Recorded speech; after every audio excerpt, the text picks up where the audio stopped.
Hello students. सो अभी हम last class में हमने क्या पढ़ा था, मेल रिप्रोडक्टिव सिस्टम पूरा खत्म कर दिया था। Testis, then accessory ducts, accessory glands, then external genitalia, सब पढ़ लिया था हमने, ठीक है ना। अब हमारा नेक्स्ट टॉपिक है फीमेल रिप्रोडक्टिव सिस्टम। क्या है फीमेल, इसको आपको अच्छे से समझना पड़ेगा। ओके, रिप्रोडक्टिव सिस्टम,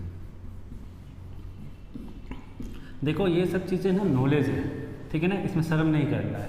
तो जब तक नॉलेज नहीं होगा आपको तब तक नहीं, क्योंकि इसके आगे अगर आप MBBS डॉक्टर बनते हो या गायनाकोलॉजिस्ट बनते हो तो आपको इस सब का नॉलेज लेना पड़ेगा, इसलिए इसको ध्यान से आप देखना। ओके, तो फीमेल रिप्रोडक्टिव सिस्टम, अभी जो फीमेल रिप्रोडक्टिव सिस्टम है वो कहाँ पे होता है, पेल्विक रीजन में होता है। ओके, और उसमें क्या क्या होता है, देखो ओवेरीज हो गया, ओवेरीज कितने हैं, 2 ओवेरीज होते हैं, पेयर ऑफ ओवेरीज, ठीक है ना।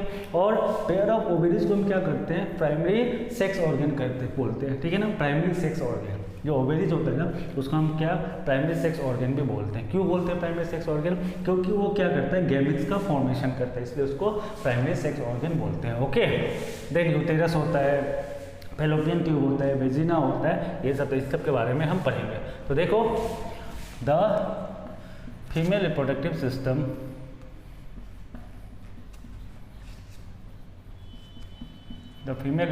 system are located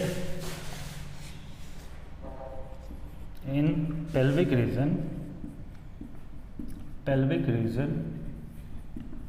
and comprises,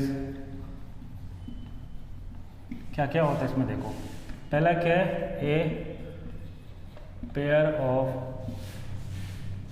ovaries, a pair of ovaries को क्या बोलते हैं, प्राइमरी सेक्स ऑर्गन बोलते हैं, ठीक है ना। क्यों बोलते हैं, क्योंकि ये गैमेट्स का फॉर्मेशन में काम आता है। Okay, second one is accessory ducts, okay, accessory ducts में क्या क्या आएगा आपका, फैलोपियन ट्यूब आ जाएगा, देन यूटेरस आ जाएगा, देन सर्विक्स आ जाएगा, फिर वेजिना आ जाएगा, ये डक्ट्स है, ठीक है। नेक्स्ट एसेसरी ग्लैंड्स, अब देखो इसमें क्या क्या ग्लैंड्स होते हैं।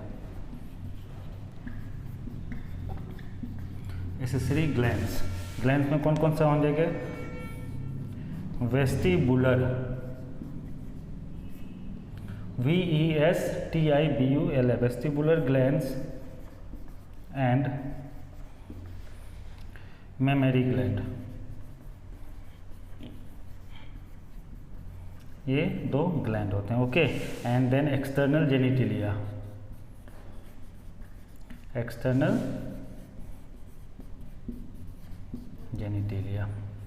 इसमें क्या आ जाएगा, वल्वा आ जाएगा। ये ऑर्गन है हमारे फीमेल सेक्स ऑर्गन्स के, तो इसको आप अच्छे से देख लो। तो फीमेल रिप्रोडक्टिव सिस्टम कहाँ पे लोकेटेड होता है, पेल्विक रीजन मीन्स नीचे होता है, ठीक है ना।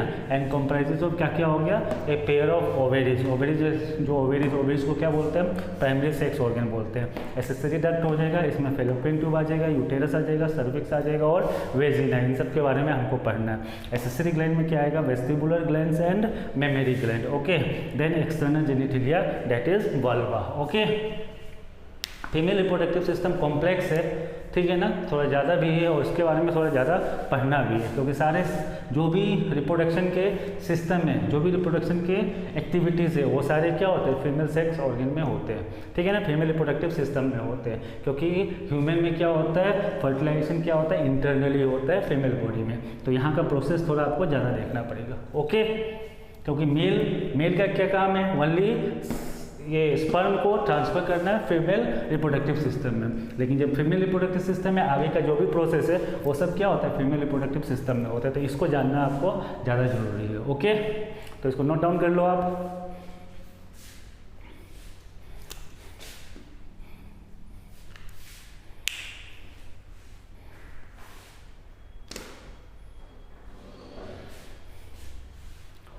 Done, now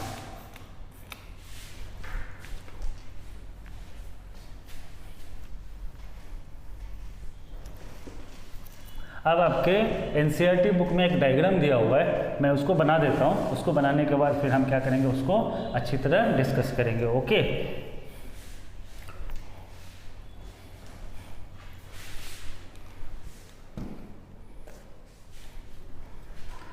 next is diagram जो आपके एनसीईआरटी बुक में है।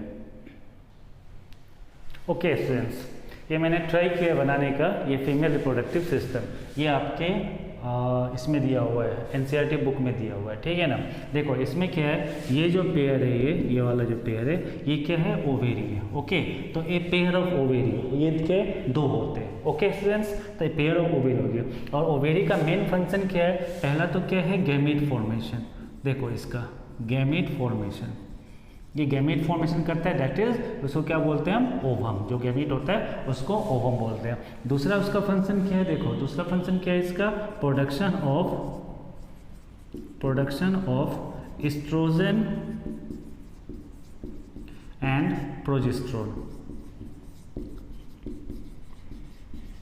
ठीक है ना। Production of oestrogen and progesterone, ये दो हार्मोन को ये क्या करता है, प्रोड्यूस करता है, ठीक है ना। एक एस्ट्रोजन हार्मोन और इस प्रोजेस्टेरोन हार्मोन। अब यहाँ पे इस पार्ट में जब बेबी का, जब आपका जब स्पर्म इंटर हुआ, जब फर्टिलाइजेशन हुआ, जाइगोट बन गया, तब क्या होता है, एस्ट्रोजन हार्मोन क्या काम करता है, वो ये जो ब्लड लाइनिंग देखो, ये जो है ये यूटेरिन वाल है, ये इसको क्या बोलते हैं हम, यूटेरिन वाल। ओके, जिसको इंडोमेट्रियम का होता है, ठीक है ना, इंडोमेट्रियम। तो ये लेयर इंडोमेट्रियम का, यहाँ पे क्या होता है, ब्लड का क्लोटिंग होना शुरू होता है और एक ब्लड का लेयर बन जाता है। वो ब्लड का लेयर क्यों बनता है कि जो जाइगोट आया फर्टिलाइज होके, वो क्या करेगा, एम्ब्रियोजेनेसिस होगा, एम्ब्रियो में फॉर्म होगा। एम्ब्रियो में फॉर्म होने के बाद ये इसके वाल में चिपक जाते हैं। ओके, ये वाल में चिपकते हैं, फिर बाद में उसका ये होता है। और जब बेबी प्रोडक्शन होता है तो देखो 8 वीक्स तक इसको हम क्या बोलते हैं, एम्ब्रियो बोलते हैं, ठीक है ना। आफ्टर डेट क्या होता है, 8 वीक्स के बाद उसको क्या बोलते हैं हम, फीटस बोलते हैं, इंपॉर्टेंट है। ओके, 8 वीक्स तक जो एग होता है, फर्टिलाइज एग, जाइगोट जो होता है, वो एम्ब्रियो के फॉर्म में होता है। फिर 8 वीक्स के बाद वो क्या बन जाता है, फीटस बन जाता है। ओके स्टूडेंट्स, ये याद रखना, ठीक है। अब देखो इसमें यहाँ पे क्या होता है, लिगामेंट होते हैं जो ओवेरी को ज्वाइन करते हैं। ओके, तो एक ओवेरी को जो ये ज्वाइन कर रहा है, यहाँ से जो ये यूटेरिन वाल है, ठीक है ना, ध्यान से समझना है इसको, हाँ, अंडरस्टैंडिंग अच्छा से समझना आप, ठीक है ना। ये बहुत इंपॉर्टेंट है, इसको अगर आप समझ जाओगे ना तो पूरा सिस्टम आप समझ गए, समझो, सिर्फ हमको लिखना होगा, ठीक है। देखो ये क्या है, ओवेरी है, ठीक है ना। ओवेरी क्या है, आप एनसीईआरटी बुक में भी ये दिया हुआ है चीज़ें, पर एनसीईआरटी बुक में क्या है, सिर्फ लिगामेंट लिखा हुआ है, लिगामेंट का नाम नहीं दिया हुआ है कि कौन सा लिगामेंट से ओवेरी ज्वाइन होता है। ओके, तो देखो ये एक जो है ये क्या है, ये लिगामेंट है जो ज्वाइन यूटेरिन वाल से होता है। तो ये जो लिगामेंट जो ज्वाइन यूटेरिन वाल से हो रहा है, उसको हम क्या बोलते हैं, ओवेरियन लिगामेंट। क्या बोलते हैं, ओवेरियन लिगामेंट।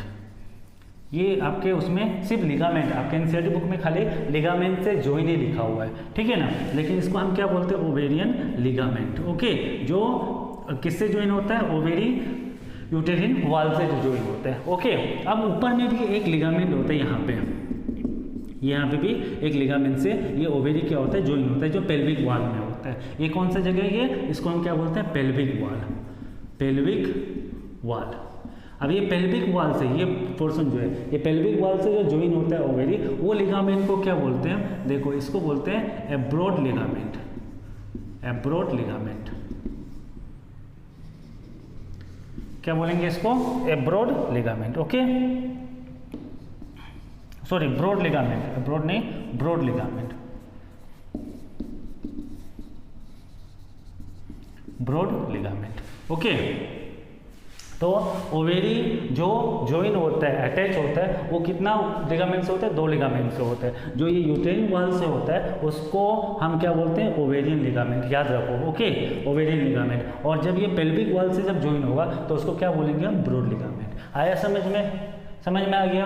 ये ओवेरी का फंक्शन क्या है, पहला क्या है, गैमीट का फॉर्मेशन करना जो ओवम बनाता है। दूसरा फंक्शन क्या है, production of oestrogen and progesterone hormone. तो ये दोनों फंक्शन है ओवेरी के। ये प्रोजेस्टेरोन एस्ट्रोजन का प्रोडक्शन भी करेगा और क्या करेगा, गैमीट का फॉर्मेशन भी करता है। अंडरस्टैंड, तो ये समझ में आ गया। अब देखो ये क्या किया, ये यहाँ से ओवम प्रोड्यूस किया, ठीक है ना। ओवम को मान लो एक को एक प्रोड्यूस कर दिया, ये एक प्रोड्यूस होगी, ठीक है ना। अब ये जो है इसको क्या बोलते हैं, फिम्ब्रियाई। ये हमारा क्या देखो यहाँ पे फिम्ब्रियाई लिखा हुआ है। ये फिम्ब्रियाई क्या है, फिंगर लाइक प्रोजेक्शन होता है। ये जो फिम्ब्रियाई होता है ना, ये क्या होता है, finger like projection, finger like projection. Okay students, तो ये फिम्ब्रियाई क्या, finger like position, finger like projection. Okay, अब ये क्या करेगा, जब ये ओवम रिलीज करेगा, ओवम को क्या करेगा, यहाँ पे एक ओपनिंग होता है, समझ गए, यहाँ पे एक ओपनिंग होता है। ये ओपनिंग को क्या बोलते हैं हम, एब्डोमेन ओइस्टम।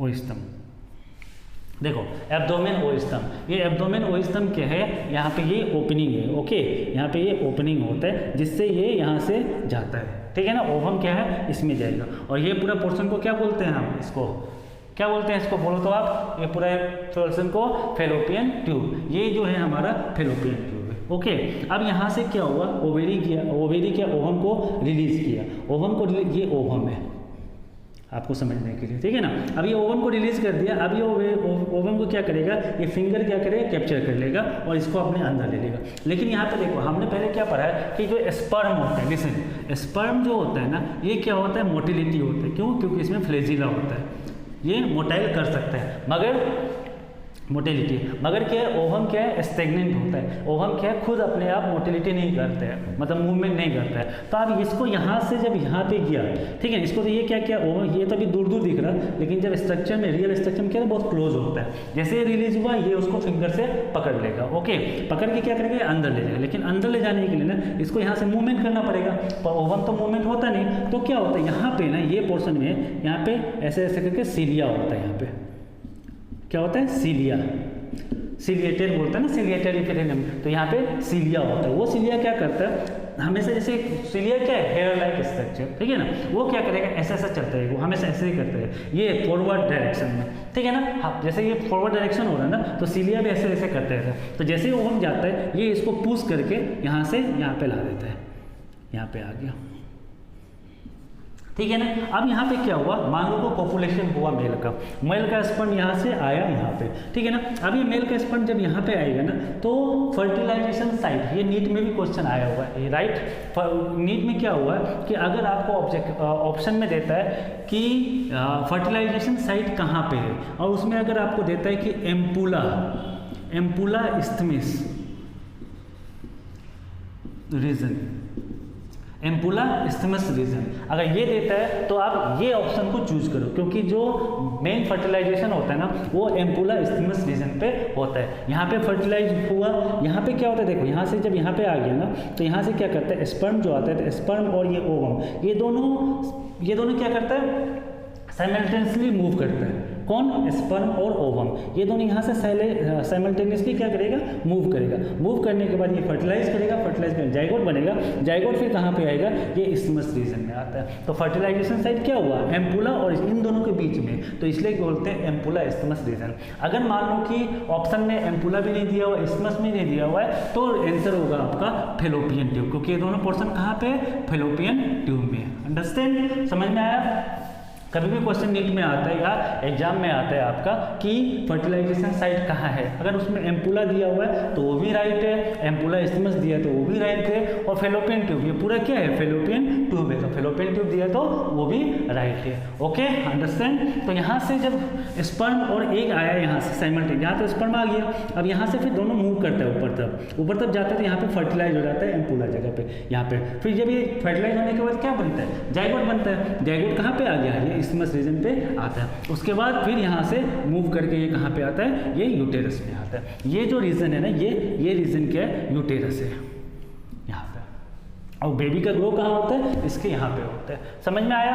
तो यहाँ से ये फर्टिलाइज हो गया, तो यहाँ पे पता नहीं किसके, कोई पूछे कि जो ओवम से अंदर फेलोपियन साइड या एम्पुला इस्थमस तक ओवम कैसे मूव करता है, तो कैसे करता है, थ्रू सीलिया, क्योंकि वहाँ पे सिलिएटेड हेयर लाइक स्ट्रक्चर होता है। वो क्या करता है, फॉरवर्ड डायरेक्शन में ऐसे ऐसे मूव करता है, तो वो क्या करता है, ओवम को अंदर ले जाएगा यहाँ से, ठीक है ना। फिर फर्टिलाइजेशन साइट में जाके फर्टिलाइज करेगा, फर्टिलाइज करने का जाइगोट बनाया, और जाइगोट बनाने के बाद कहाँ पे किया आपका, यहाँ पे ये इस्थमस में आ गया। समझ में आया यहाँ तक। यहाँ तक आया समझ में।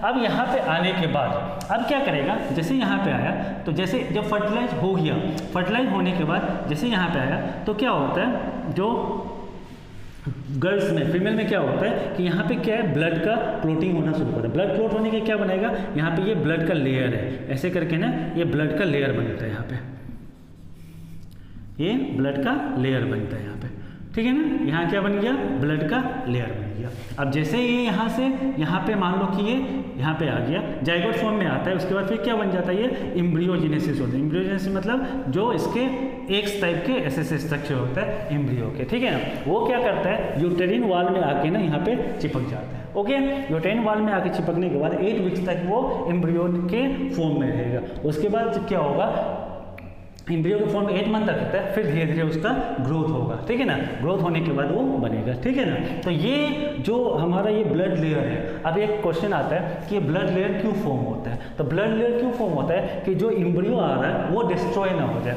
क्योंकि ये यूटेरिन वॉल है, ये यूटेरिन वॉल एक्चुअली बोन्स के होते हैं। अगर ये लेयर नहीं बनाता है, उसको स्पॉन्जी वो नहीं देता है, तो क्या होगा, एक अगर एक दूसरे में कोलाइड होकर ब्रेक हो सकते हैं, ठीक है ना। एम्ब्रियो क्या है, खराब हो सकता है और बच्चा पैदा होने में मुश्किल हो सकता है, ठीक है ना। इसलिए यहाँ पे क्या होता है, ब्लड का क्लोटिंग होता है और लेयर बनता है, ठीक है ना। अब देखो एक क्वेश्चन आता है, हमने पहले पढ़ा है कि मैंने पहले भी आपको बताया होगा, मेंस्ट्रुअल साइकिल। मेंस्ट्रुअल साइकिल, अब ये मेंस्ट्रुअल साइकिल क्यों होता है, ठीक है ना। तो देखो ओवम का काम है एक प्रोड्यूस करना, ठीक है ना। ये हर महीने में एक प्रोड्यूस करेगा। अच्छा समझो, ये ओवम क्या करेगा, एक प्रोड्यूस करेगा, फिर ये अंदर जाएगा यहाँ पे। अगर मान लो कि कोपुलेशन नहीं हुआ, अगर मान लो सेक्सुअल इंटरकोर्स नहीं हुआ, तो स्पर्म गया नहीं, स्पर्म नहीं भी गया अगर ना, तो यहाँ पे अगर आया यहाँ पे, ठीक है ना, यहाँ पे क्या हुआ, आया, आने के बाद क्या किया, यहाँ पे फर्टिलाइज नहीं हुआ, तो ये एक यहाँ पे आएगा, यहाँ से आएगा और ये लेयर बनेगा ही बनेगा। ये लेयर जैसे एक प्रोड्यूस होता है, वन देखो एक क्या होता है, मेंस्ट्रुअल पीरियड का एक साइकिल होता है, ठीक है ना। वो साइकिल एक टाइम होता है कि 28 डेज 25 डेज ऐसे एक साइकिल होता है, ठीक है ना। वो साइकिल में क्या होता है, वो साइकिल में क्या ब्लड का लेयर बनना स्टार्ट होता है फ्रॉम, जैसे कि अभी पीरियड क्या हो गया, अभी खत्म हो गया, आज खत्म हुआ पीरियड, तो आज से क्या होगा, धीरे धीरे यहाँ पे लेयर बनना स्टार्ट हो जाएगा और एग रिलीज हो जाएगा। जैसे एग रिलीज हुआ, अगर पॉपुलेशन नहीं हुआ तो एग तो आएगा ही, इसका काम ही यहाँ पे मूव करके फिर सीधे आगे भेजेगा, फिर यहाँ से बिना फर्टिलाइज होके, क्योंकि वो फर्टिलाइज हुआ नहीं है, तो फर्टिलाइज होकर एग यहाँ पे आएगा और यहाँ पे क्या होगा, डिस्ट्रॉय हो जाएगा। अब यहाँ पे आने के बाद डिस्ट्रॉय हो गया तो क्या होगा, जो ये ब्लड लेयर बना है, अब इसका ब्लड लेयर का कोई यूज़ नहीं है, तो ये ब्लड लेयर क्या होता है, धीरे धीरे टूटना शुरू हो जाता है। और ये जब ब्लड लेयर टूटना शुरू होता है तो ये एक्चुअली क्या है, ब्लड का लेयर है, तो वही चीज़ें क्या होता है, ब्लड के रूप में बाहर आता है, that is called menstrual cycle. आया समझ में आप लोग को कि मेंस्ट्रुअल साइकिल क्या होता है, कि अगर फर्टिलाइजेशन नहीं होता है तो फर्टिलाइजेशन वो ना हो, जैसे एक हर महीने में एक बनता है, फीमेल एक रिलीज करती है, एक ओवेरी एक महीने में एक देगा। अब वो एक देता है ना, अगर वो बनाता है तो वो सेम ऐसे ही प्रोसेस होता है। लेकिन अगर फर्टिलाइजेशन नहीं हुआ तो ये यूटेरिन वॉल का ये जो ब्लड का लेयर है, इसका कोई यूज़ नहीं है, तो ये भी क्या होगा, यहाँ पे एक क्या होगा, डिस्ट्रॉय हो जाता है और ये यूटेरिन वॉल भी धीरे धीरे गिरना शुरू हो जाता है। वो गिरने वही क्या फॉर्म में आता है, ब्लड के फॉर्म में आता है, and that is called menstrual cycle. Understand. लेकिन अगर स्पर्म गया, कभी कभी क्या होता है, सेक्सुअल इंटरकोर्स होता है, ठीक है ना, सेक्सुअल इंटरकोर्स होने के बाद भी प्रेगनेंसी नहीं होता है। अब वो प्रेगनेंसी क्यों नहीं होता है, क्योंकि स्पर्म तो गया यहाँ से, अब यहाँ पे ये पहुँच नहीं पाया।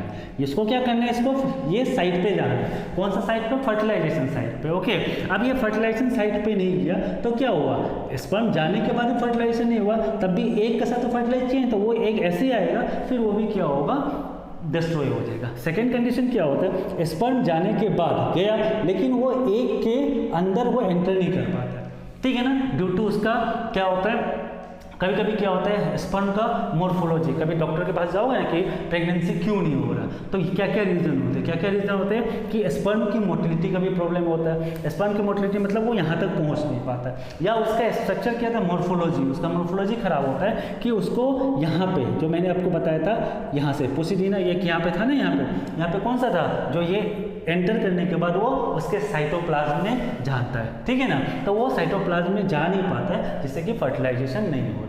अगर फर्टिलाइजेशन हुआ तो जाइगोट बना, जाइगोट बनने के बाद यहाँ पे कि ये यहाँ से यहाँ तक मूव करते करते इसको ना कितना टाइम लग जाता है, 2 वीक्स टाइम लगता है। 2 वीक्स आने के बाद यहाँ पे फिर ये एम्ब्रियो के फॉर्म में एम्ब्रियोजेनेसिस होता है, एम्ब्रियो फॉर्म होता है। जब एम्ब्रियो फॉर्म होगा तो ये ब्लड रप्चर होना शुरू रप्चर नहीं होता है, जिसलिए बोलते हैं कि प्रेगनेंसी टाइम में गर्ल्स में क्या होता है, पीरियड्स बंद हो जाता है या मेंस्ट्रुअल साइकिल नहीं होता है। क्यों नहीं होता है? क्योंकि इसको लेयर की जरूरत पड़ती है। किसके लिए लेयर की जरूरत पड़ती है? ये जो एग है, एम्ब्रियो है, इसको क्या करेगा, सपोर्ट प्रोवाइड करेगा, ठीक है, प्रोटेक्शन देगा। ओके, तो ये एम्ब्रियो कितना मंथ तक रहता है, कितना वीक्स तक रहता है, 8 वीक्स तक रहता है। इसके बाद ये धीरे धीरे ग्रो होकर फीटस बन जाता है। फीटस बनने के बाद फिर क्या होता है, बेबी के फॉर्म में वो हो जाता है। समझ में आया? अब देखो ये यहाँ पे ये ऊपर जो है ना, ये क्या है, डोम लाइक स्ट्रक्चर है। डोम लाइक स्ट्रक्चर, डोम लाइक स्ट्रक्चर मतलब क्या बोलेंगे हम, डोम। डोम लाइक स्ट्रक्चर मतलब क्या होगा, ये ऐसे डोम जैसा है, ठीक है ना, जिसको हम क्या बोलते हैं, यूटेरिन फंडस बोलते हैं। ओके, और ये रीजन को क्या बोले हम, इनफंडिबुलम, ये जहाँ पे सीलिया से जहाँ से स्टार्ट होता है, इनफंडिबुलम, ठीक है ना। ये ओवेरी हो गया, ये फिम्ब्रिया हो गया। अब यहाँ पे देखो, अब ये जो कैविटी है, ये कैविटी को क्या बोलते हैं हम, यूटेरिन कैविटी बोलते हैं, ठीक है ना। यहाँ पे क्या है, यूटेरिन, जो यूटेरस में है, अंदर है, उसको यूटेरिन कैविटी बोलते हैं। अब ये जो हमारा इसका जो लेयर है, ये वाला, ये भी क्या होता है, ये पूरा स्पेस है, वैक्यूम स्पेस है, ठीक है ना। अब यहाँ पे देखो, ये जो फर्स्ट पार्ट है, ये क्या होता है, पेरीमेट्रियम, ये एक लेयर है, 3 लेयर है, ठीक है ना। पहला जो एक्सटर्नल लेयर है दैट इज पेरीमेट्रियम, जो मिडिल लेयर है दैट इज मायोमेट्रियम, एंड जो ये ब्लड वाला है उसको क्या बोलते हैं, इंडोमेट्रियम बोलते हैं। ओके, ये इंडोमेट्रियम, मायोमेट्रियम एंड पेरीमेट्रियम, यहाँ पे समझ में आया। ये क्या है, सर्विक्स, ये आपका सर्विकल कैनल, और ये क्या हो गया, वेजिना। आया समझ में कुछ, कैसे होता है ओवेरी, कैसे ओवम मूव किया, मूव आने कैसे फर्टिलाइज होने के बाद कैसे ये होता है, समझ में आया। अब यहाँ पे देखो, यहाँ पे क्या होता है, थिन लेयर होते हैं, वेजिना में क्या होता है, थिन लेयर ऐसे करके हुआ, ठीक है ना। उसके बाद यहाँ पे क्या होता है, यहाँ पे एक हेयर लाइक स्ट्रक्चर होता है, जिसको हम क्या बोलते हैं, हाइमेन बोलते हैं। ये दिखाई दे रहा है आपको नीचे, हाँ, ये क्या होता है, हाइमेन होता है, ठीक है ना।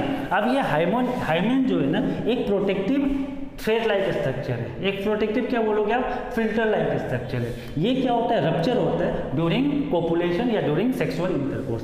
पर एक्चुअली क्या बोला गया है, डॉक्टर ने और एनसीईआरटी में भी लिखा हुआ गया कि ये जो हाइमेन ब्रेकेज का रीजन सिर्फ सेक्सुअल इंटरकोर्स नहीं है, ये हाइमेन जो है कभी भी टूट सकता है गर्ल्स में, जैसे कि हॉर्स राइडिंग करते हुए भी ब्रेक हो जाता है, या योगा करते हुए या हैवी एक्सरसाइज करते हुए भी हाइमेन का ब्रेक हो सकता है। इसलिए एनसीईआरटी किताब में आप पढ़ना, वहाँ पे क्या दिया गया कि हाइमेन जो है ना, इंडिकेटर, रिलायबल इंडिकेटर नहीं है वर्जिनिटी का, कि ये नहीं बोल सकते कि हाइमेन टूट गया तो दैट मीन वर्जिन खत्म, ऐसा नहीं है, ठीक है ना। ये एनसीईआरटी बुक में आपका दिया गया कि हाइमेन का breakage is not a reliable indicator of the virginity. Okay, understand. तो हाइमेन किस वजह से टूट सकता है, हॉर्स राइडिंग, हैवी एक्सरसाइज, ये सब की वजह से भी टूट सकता है। ओके, और नहीं तो पहले ज़माने में क्या करते थे, जब वो मेंस्ट्रुअल साइकिल होता था तो वो लोग क्या करते थे, कपड़े का एक सिलिंड्रिकल फॉर्म में बना देते थे, ऐसे कपड़े का सिलिंड्रिकल फॉर्म में उसको रोल किया, रोल करने के बाद वो इंसर्ट करते थे। क्यों इंसर्ट करते कि जो ब्लड आ रहा उसको वो सोक कर सके, ऑब्जर्व कर सके, ठीक है ना। इसकी वजह से भी क्या होता है, हाइमेन ब्रेकेज हो जाता था, ठीक है ना। तो इसका मतलब ये नहीं कि उसका वर्जिनिटी, किसी का भी जिसका वो हाइमेन टूटा है तो उसका वर्जिनिटी खत्म हो गया। ओके, तो इसलिए हाइमेन को ये नहीं बोला गया कि रिलायबल इंडिकेटर नहीं है, किसके लिए, वर्जिनिटी का। अंडरस्टैंड। तो ये समझ में आया आपको, एक बार डायग्राम देख लो।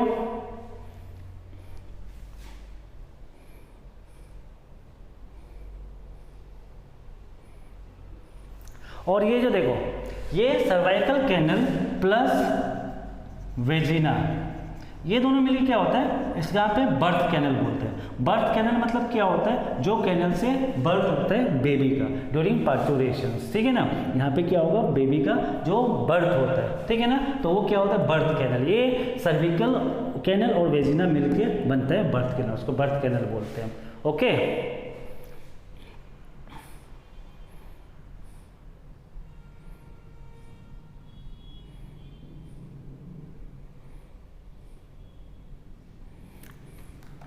समझ में। और समझो हमेशा ये एम्पुला जो है ना, एम्पुला आपका मेमोरी ग्लैंड में भी है, बहुत जगह, मेल में भी था, मेल रिप्रोडक्शन सिस्टम में भी हमने पढ़ा था। एम्पुला क्या, फीमेल में भी हो रही है। ये एम्पुला मतलब क्या होता है, ये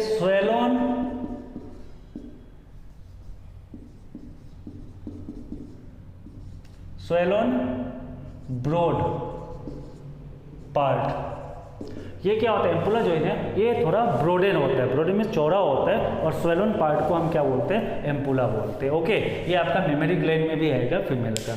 अंडरस्टैंड? तो इसको देख लो आप।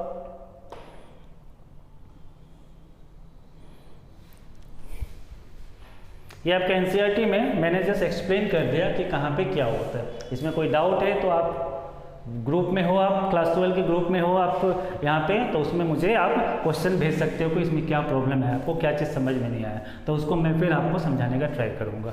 ओके, खाली याद रखो कि ओवेरी क्या है, आपका फंक्शन क्या है, gamete formation, that is ovum produce करता है, और production of oestrogen and progesterone. ठीक है, ये दो हार्मोन भी वो क्या करता है, प्रोड्यूस करता है। वो कैसे मूव करता है, कैसे वो फेलोपियन ट्यूब में जाता है या एम्पुला इस्थेमिक रीजन में जाता है, फिर वहाँ पे फर्टिलाइजेशन होने के बाद कैसे वो आता है, फिर वो एम्ब्रियोजेनेसिस में होता है, फिर यूटेरिन वाल में ये जो है ये है जो हमारा ब्लड का लेयर बनता है। ठीक है ना, वहाँ पे ये होता है यहाँ पे। फिर क्या होता है, जब ये फीटस बन जाता है तो यहाँ पे क्या होगा, एक लेयर आ जाता है जिसको हम क्या बोलते हैं, याद है ये इसको क्या बोलते हैं यहाँ पे, जिसके अंदर बेबी होता है, प्लेसेंटा।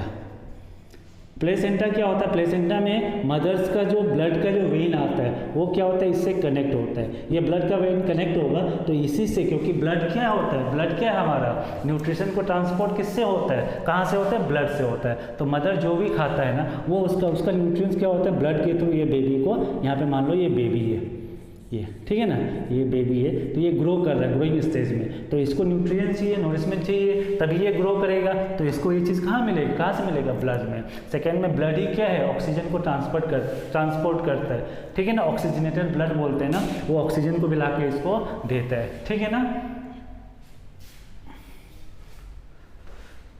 समझ में आया आप लोग को?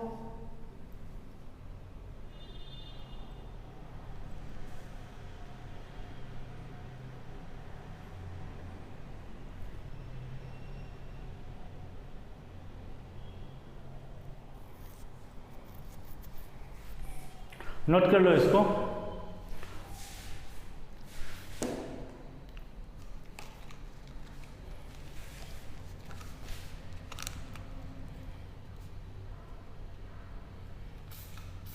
रब कर दूं? चलो,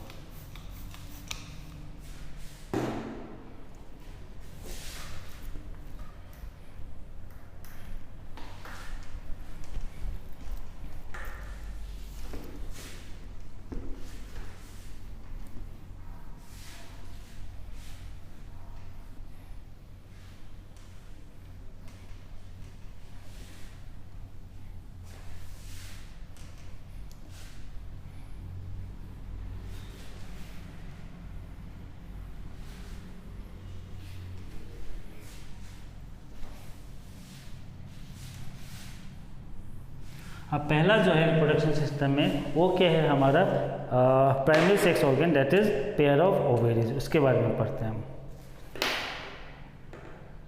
तो ओवेरीज का क्या काम है, सिंपल, एग प्रोड्यूस करना, और दो हार्मोन करता है, दैट इज किसको करता है, प्रोजेस्टेरोन और एस्ट्रोजन। अच्छा, वो जो ब्लड का लेयर जो बनता है ना यूटेरिन में, जो पहले मैंने बताया, वो कौन सा हार्मोन रिस्पॉन्सिबल है उसके लिए, एस्ट्रोजन हार्मोन। ठीक है, वो मैंने बताया नहीं था। यहाँ पे जो ब्लड का जो लेयर बना था, वो लेयर को बनाने के लिए कौन सा हार्मोन रिस्पॉन्सिबल है, एस्ट्रोजन हार्मोन। एस्ट्रोजन हार्मोन की वजह से ही वहाँ पे ब्लड का लेयर बनता है। ओके, नाउ पहला जो था प्राइमरी सेक्स ऑर्गन, जिसको हम क्या बोलते हैं, pair of ovaries. Pair of ovaries क्यों बोला, क्योंकि वहां पे दो ओवेरीज है। ठीक है ना, तो primary sex organ, that is pair of ovaries. तो इसमें देखो, इसके पॉइंट्स लिख लो आप, ठीक है ना। Ovaries are the primary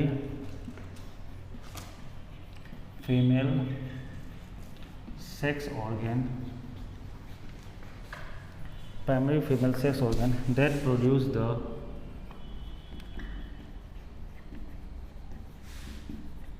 female gametes, female gametes, जिसको हम क्या बोलते हैं, ओवम। ठीक है ना, क्या ovaries are the primary female sex organ that produce the female female gametes and several steroid hormone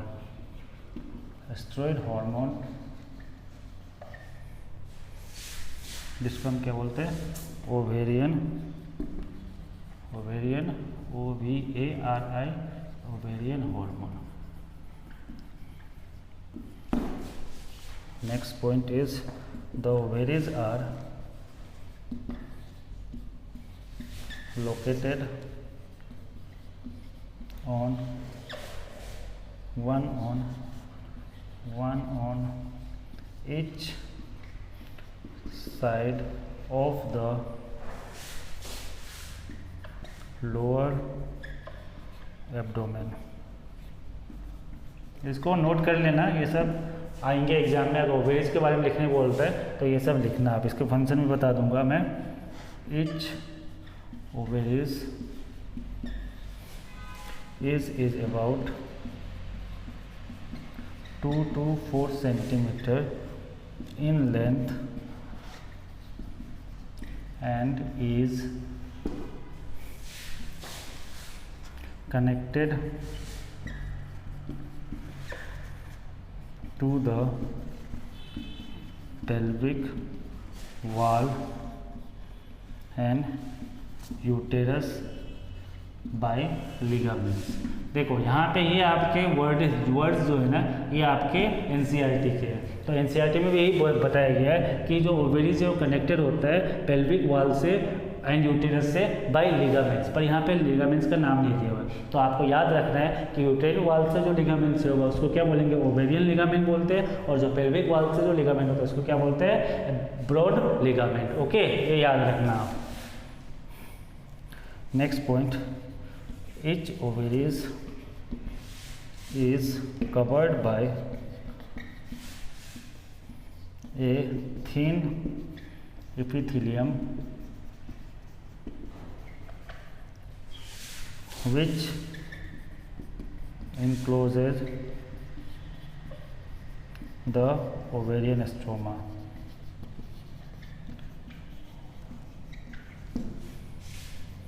The stroma is divided into two zones, a peripheral zone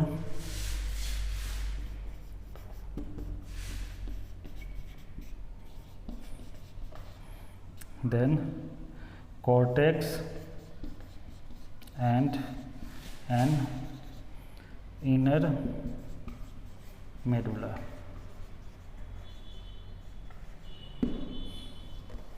Then the broad ligament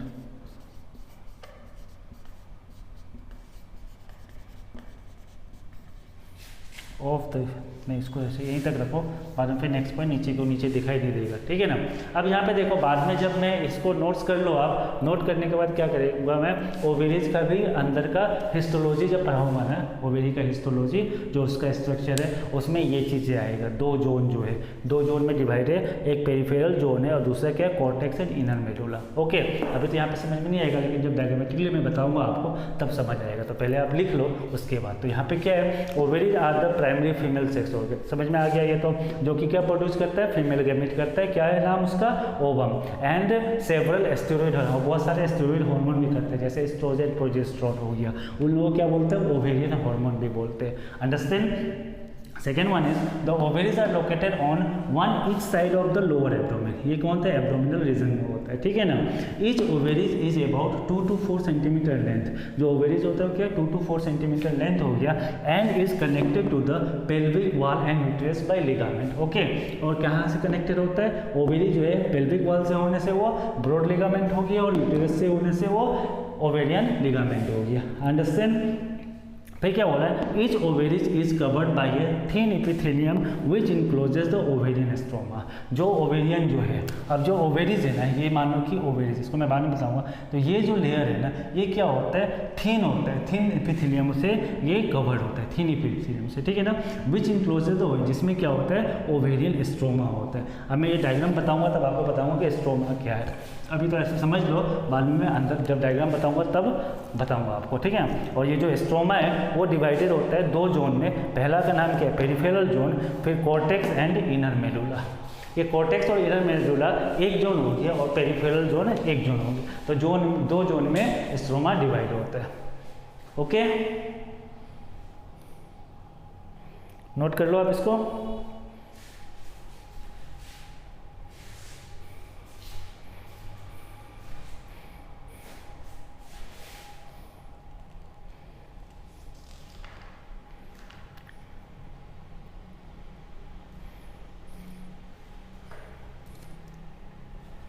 done. चलो अभी next point देखो इसमें।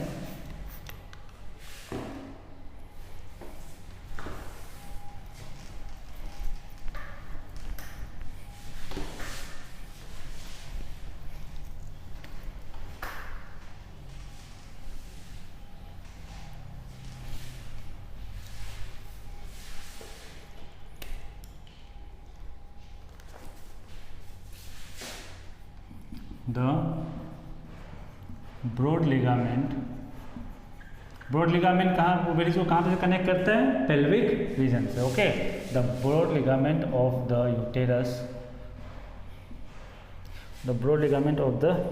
Uterus, which is itself part of the peritoneum, attaches to the ovaries. The broad ligament of the uterus, which is itself part of the peritoneum, attaches to the ovaries by a double layered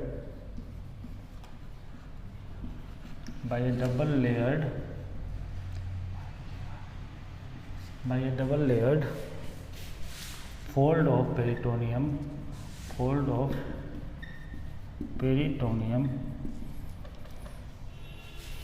the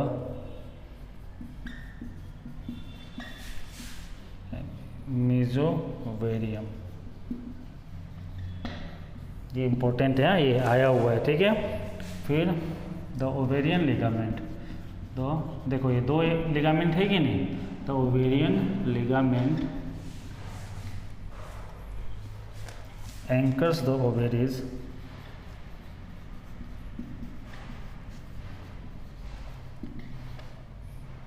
to the uterus, and the suspensory ligament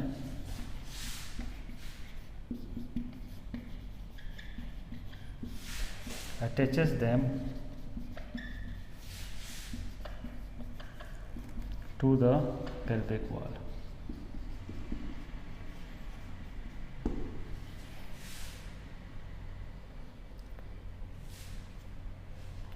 next में आ गया आपका each ovary contain a helium,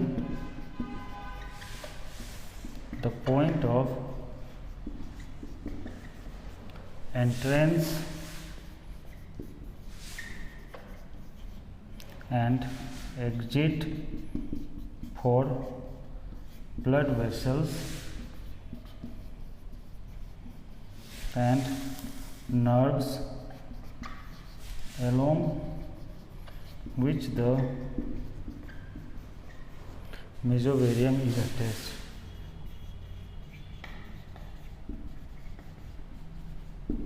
ये just आपको structure बोला गया है, ठीक है ना, किसका, ओवेरीज का, ठीक है ना, कहाँ से कैसे अटैच होता है। अब देखो वहाँ तक हमने पढ़ा था स्ट्रोमा क्या है, 2 पार्ट में डिवाइड है। पहला क्या था, पेरिफेरल जोन और दूसरा क्या था कॉर्टेक्स और वो मेडुला, ठीक है ना। अब इसमें देखो इनर मेडुला वो दो पार्ट में था। अब देखो the broad ligament of the uterus, ठीक है ना, which is itself part of the peritoneum. जो ये ब्रॉड लिगामेंट है वो खुद पार्ट किसका है, पेरिटोनियम का है, ठीक है ना। वो अटैचेस करता है ओवेरीज को by a double layer fold of peritoneum called the mesovarium. वो किसको करेगा, ओवेरीज को जो अटैच करते हैं किससे, डबल लेयर ऑफ पेरिटोनियम, ठीक है ना, जिसको हम क्या बोलते हैं मेसोवेरियम, ठीक है ना।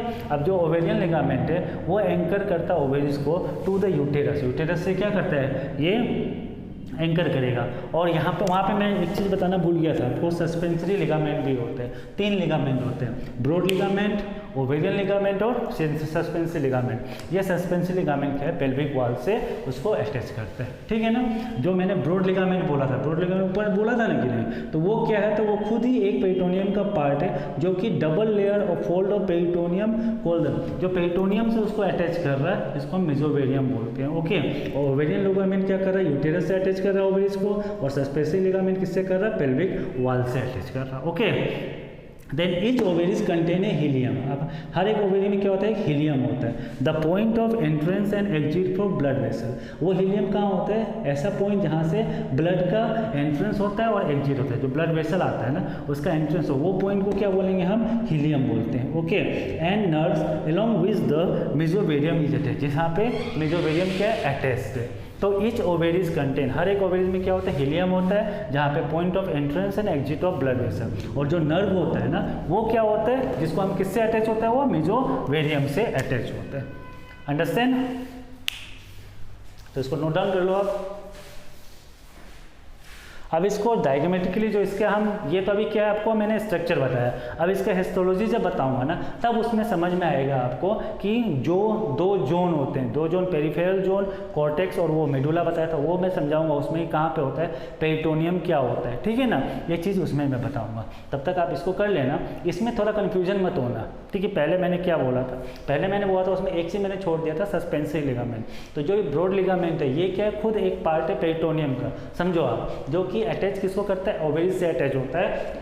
कि किससे अटैच, जो अटैच होता है ओवेरीज से, जैसे ये ओवेरीज हो गया, ये क्या है आपका ब्रॉड लिगामेंट, ये अटैच हो रहा है, तो ये अटैच किससे हो रहा है, double layered fold of peritoneum, peritoneum से ही वो अटैच हो रहा है, जिसको हम क्या करते हैं, मेसोवेरियम। तो मेसोवेरियम कोई पूछेगा क्या होता है, तो it is a part of peritoneum, double layer fold of peritoneum बोल सकते हो, ठीक है ना।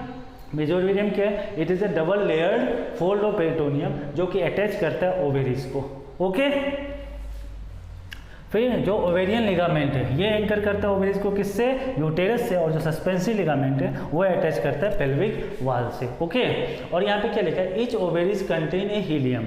दोनों, कितना ओवेरी है, 2 ओवेरी है, तो दोनों में क्या होता है, हीलियम होता है। और हीलियम क्या है, ये पॉइंट ऑफ एंट्रेंस, जहाँ से ब्लड वेसल आता है या नर्व्स आता है या एग्जिट होता है, ठीक है ना, जिसको हम क्या बोलते हैं, जहाँ पे क्या होता है, मेसोवेरियम जो है अटैच होता है, दैट इज मेसोहीलियम, ओके। तो ये आपका हो गया structure. Now on next class we will discuss about histology of ovaries, ठीक है, ओके, थैंक यू।